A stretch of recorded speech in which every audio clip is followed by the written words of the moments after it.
Amigos de YouTube, ¿cómo están? Espero que estén muy bien y sean bienvenidos a un nuevo video. Hoy vamos a hacer algo diferente porque vamos a hablar de las razones por las cuales en Colombia, según una reciente decisión judicial, se obliga o se obligó a los candidatos presidenciales a debatir. Lógicamente haremos una argumentación y un análisis jurídico y no simplemente político ni politiquero. Y sin más preámbulos, comencemos. Ya sabemos que la entidad judicial que resolvió este problema, esta acción de tutela, fue el Tribunal Superior de Bogotá. Y en su providencia, esta entidad judicial, célula judicial, colocó este particular problema jurídico, que dice que consiste en determinar si la negativa de los candidatos presidenciales a asistir a los debates públicos constituye una vulneración al derecho fundamental de los ciudadanos a participar en la conformación del poder político consagrado en el artículo 40 de la Constitución Política. Como vemos, al ser una acción de tutela que su característica es defender derechos fundamentales, pues el problema jurídico está escrito en modo de ese discurso de poner una controversia alrededor de un derecho fundamental, o como así lo considera el tribunal, en este caso sería la conformación, la participación del poder político que tienen todos los ciudadanos y que estaría en el artículo, que está en el artículo 40 de la Constitución Política.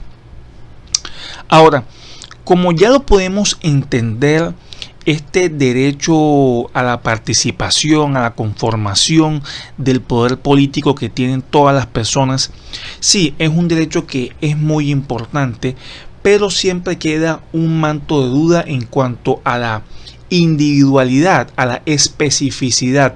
Recordemos que la acción de tutela es una acción que debe definir en un sentido concreto, en un sentido individual, cuál es la situación que le está vulnerando gravemente a unas personas determinadas sus derechos fundamentales.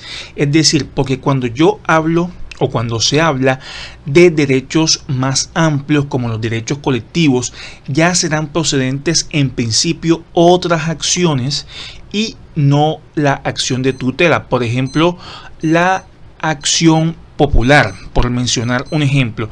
Entonces, teniendo clara esa controversia, lo primero que hace el tribunal es determinar el tema de la procedencia de la acción de tutela, es decir, ¿por qué procede la acción de tutela si estamos hablando de un derecho, digamos, general de todos los colombianos de participar de la conformación del poder político? Y aquí está la explicación. Nos dice que se trataría, porque así lo dice los magistrados del tribunal, de un derecho de rango fundamental consagrado en el artículo 40 de la Constitución Política, que a su juicio es de aplicación inmediata conforme al artículo 85 de la misma Constitución, lo que significa que no está supeditado al ejercicio de otros derechos ni a reunir ningún requisito de procedibilidad para su protección. Se trata de un derecho en cabeza de los ciudadanos que puede y debe ser protegido por medio de la acción de tutela, sin necesidad de demostrar la militancia en algún partido o movimiento político o social en particular. Bueno, como ya lo dijimos, de esta forma queda estructurada para el tribunal que la procedencia de esta acción de tutela en cuanto a los ciudadanos, un grupo de ciudadanos que la interponen, la manera como ellos explican dónde estaría la vulneración a este derecho fundamental, porque precisamente estamos hablando de una tutela, debe haber una vulneración a un derecho fundamental o un peligro de vulneración que sea grave. Entonces la Corte explica, no es la Corte, es el tribunal que explica que es un derecho que es fundamental, tiene ese rango, entonces sería de aplicación inmediata. Otra pregunta que se nos viene a la cabeza es si, por ejemplo, ¿Por qué procede la acción de tutela contra los candidatos presidenciales si siguen siendo candidatos? Es decir, ninguno de los dos ha ganado todavía. Entonces, sobre todo en el caso de Rodolfo Hernández, por ejemplo, que ni siquiera estaba en el Congreso, porque ya Gustavo Petro viene de ser congresista desde hace muy poco, pero en el caso de Rodolfo Hernández, pues él todavía está como un particular en este momento de hacer este video. Entonces, ¿por qué procede?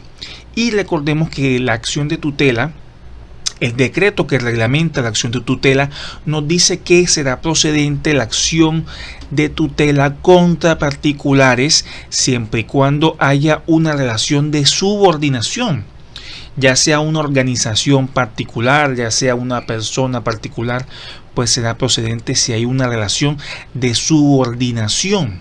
Es decir, que dependemos, que esa persona está en una posición superior a nosotros. Dice el decreto que será procedente. Entonces, a partir de ese racionamiento viene el tribunal y nos dice que estos señores, como sujetos particulares individualmente considerados, no debe valorarse de esa forma, como simples particulares, no, a pesar de que son candidatos todavía, o eran al momento de hacer el video, sino que representan los deberes democráticos y participativos del partido, movimiento o grupo significativo de ciudadanos que avalan y permiten su inscripción en las elecciones para la presidencia.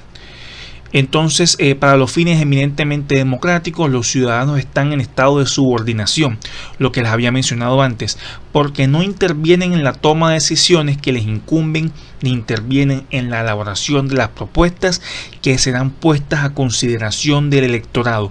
Es por lo menos un poco curioso ver cómo se redacta y cómo se conforma jurídicamente el argumento de que todos los colombianos no podemos incidir en la elaboración de las propuestas, en la elaboración de estos planes de gobierno.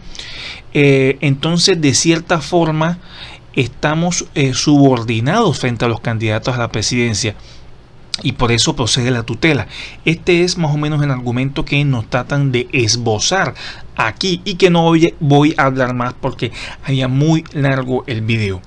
Entonces, ya hablando de los argumentos ya de autoridad, los argumentos ya de mayor peso jurídicamente, es que la Corte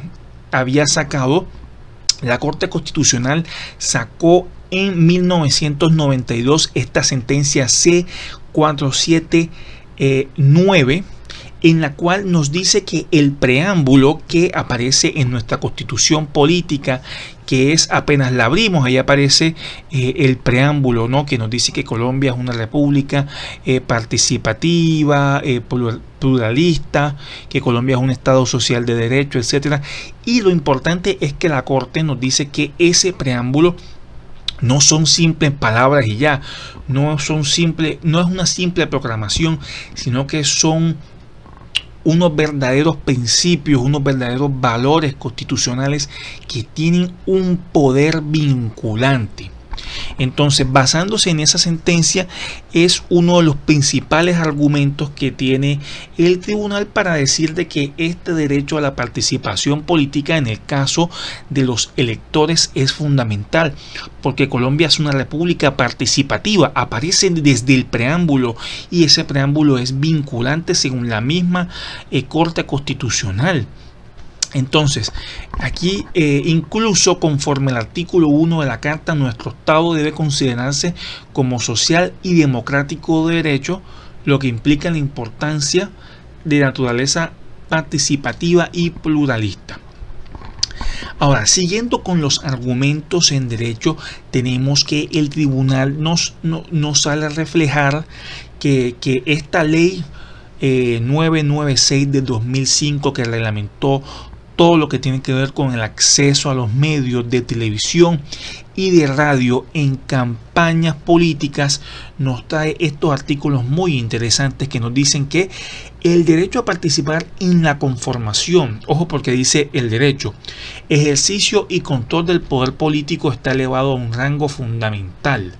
a voces del artículo 40 de la Constitución, siendo una de sus manifestaciones el derecho a elegir y ser elegido.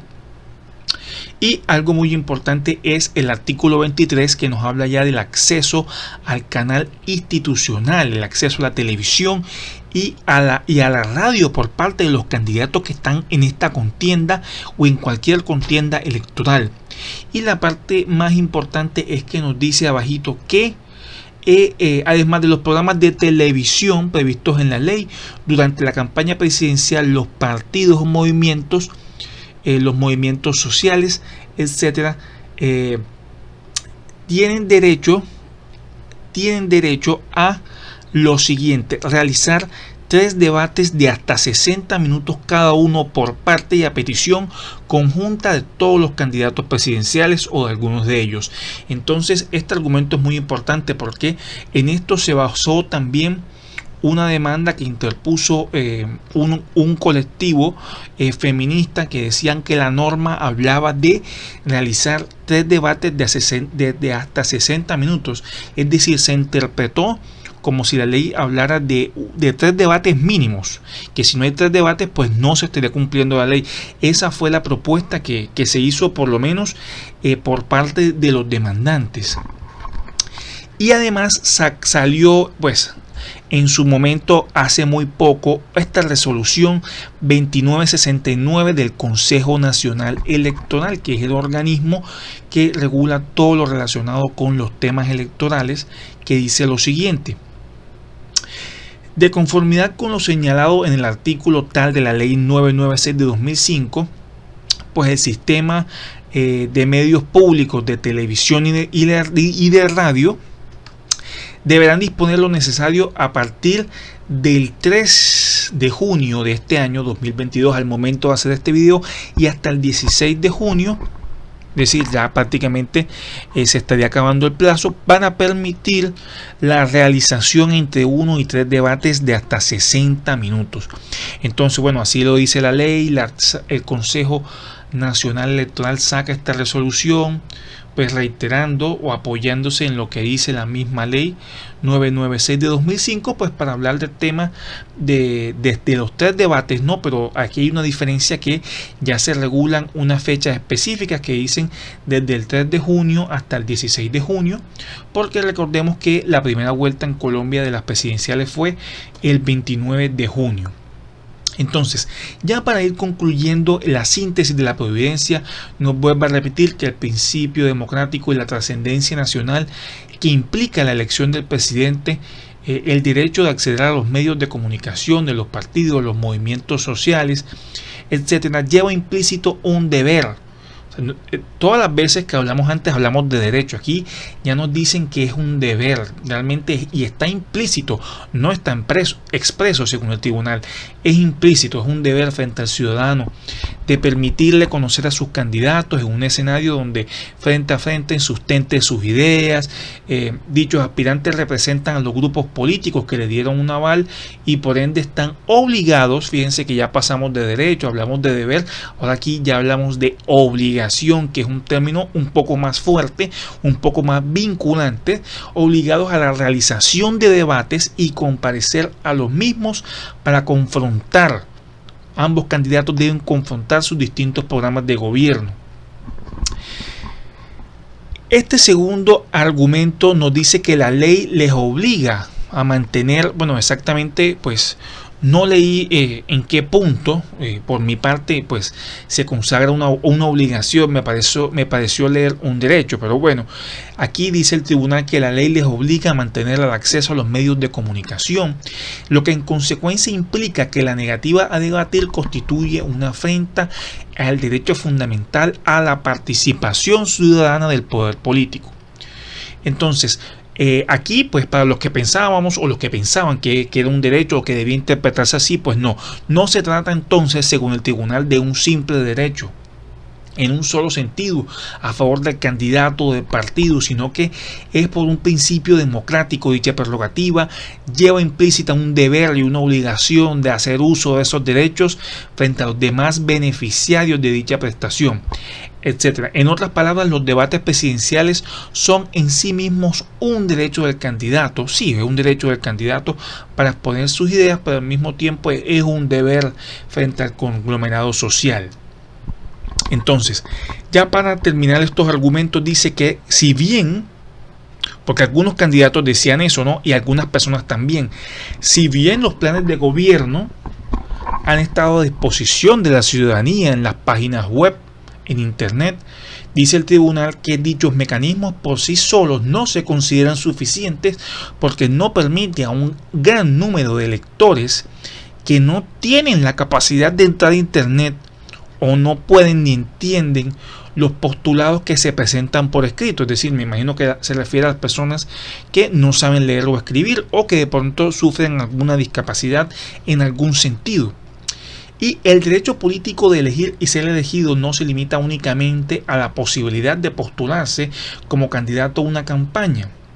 Este derecho fundamental lleva inmanente una prerrogativa a cargo de todos los ciudadanos de poder ver y escuchar los debates públicos a los candidatos presidenciales para conocer la ideología. Pues interesante concepto de, bueno, no solamente las propuestas, sino también la ideología, las convicciones, las propuestas y bueno, pero muy interesante esta expresión también, el temperamento de cada uno de los candidatos.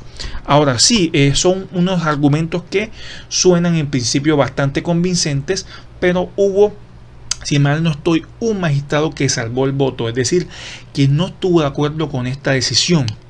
Y solamente por fines de justicia, por fines de imparcialidad y por supuesto por fines académicos vamos a hablar un poquitico del por qué este magistrado no estuvo de acuerdo con la decisión y básicamente basó su negativa en 4 argumentos y que voy a explicar uno solo por ser el material, el más importante. Los demás son un poco más formales, ¿no? El primero dice que hubo una vinculación aparente de los entes estatales. Pues, ¿cuáles entes estatales? Pues se refiere al Consejo Nacional Electoral y a todo el sistema de radio y televisión nacional. Es decir, que estas entidades habrían cumplido con su papel, porque estas entidades, al parecer, según lo entiende el magistrado que salvó el voto, no tienen la facultad o no están obligados a obligar a los candidatos a presentarse a debate. Luego entonces, si no tienen esas facultades, no puede decirse de que ellos hayan vulnerado un derecho. No sé si me hago explicar bien. Segundo, falta de competencia del tribunal. ¿Por qué falta de competencia? Porque al ser un tema electoral, entonces este tema tendrá que estar en principio en el principal órgano que regula todos los temas electorales, que es el Consejo Nacional Electoral.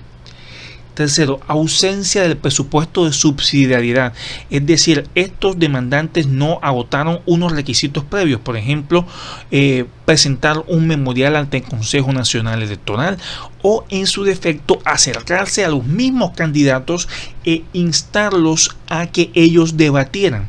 Pues una posibilidad un poco, ya admito que es ya imaginaria, porque si ya uno de los candidatos expresa que no se va a presentar, pues sí, se le puede requerir, pero bueno, precisamente se podría pasar el tiempo, ¿no?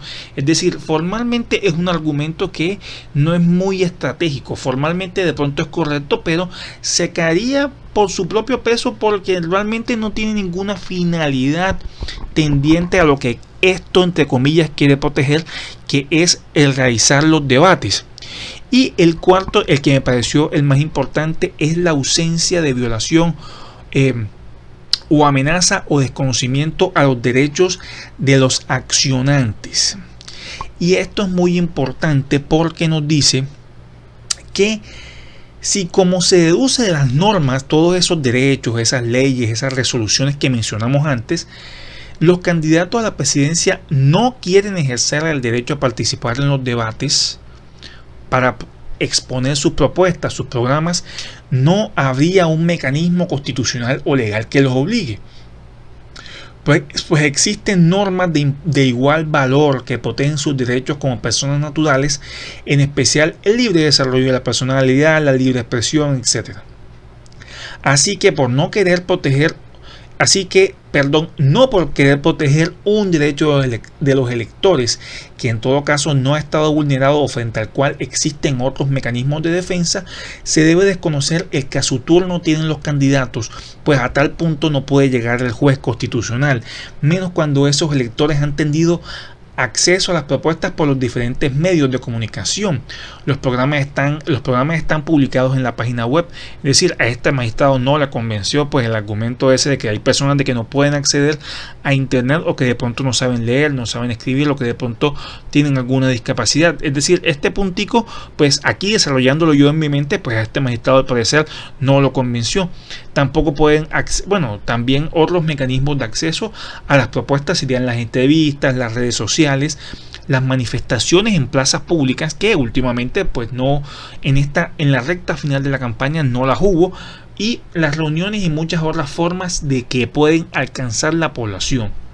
Entonces, si el candidato no quiere o no desea exponer su programa en un debate televisivo o por cualquier medio de comunicación, y con ello priva a los potenciales electores del conocimiento de su programa para convencerlos de un posible apoyo, las consecuencias las recibirá del sufragante, quienes en las urnas darán su veredicto el día de las elecciones.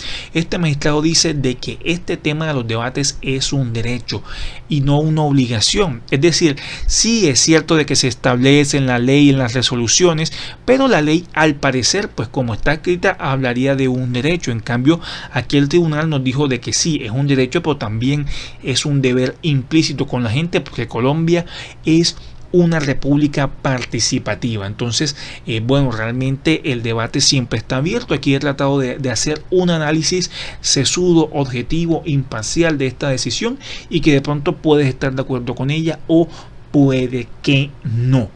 Entonces, aquí les dejo la fuente, es el Tribunal Superior de Bogotá, en la sala civil.